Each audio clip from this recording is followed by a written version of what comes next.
vowel sounds. Do you remember the vowels from our last lesson? That's right, A, E, I, O, U. Well, today we're at the circus, and we want to show you how these vowels can make short and long sounds. Here we go. The short A sound says A, like an apple. The long A sounds like its own name, A, like in the word ape. The short E sound says eh, like a nest. The long E sounds like its own name, E, like in the word feet. The short I sound says I, like an igloo.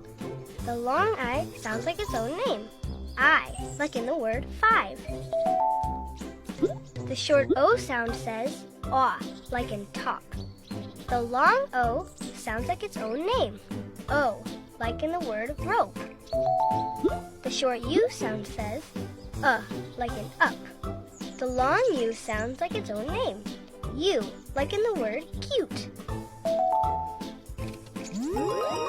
Gold star! Whoa! That was awesome!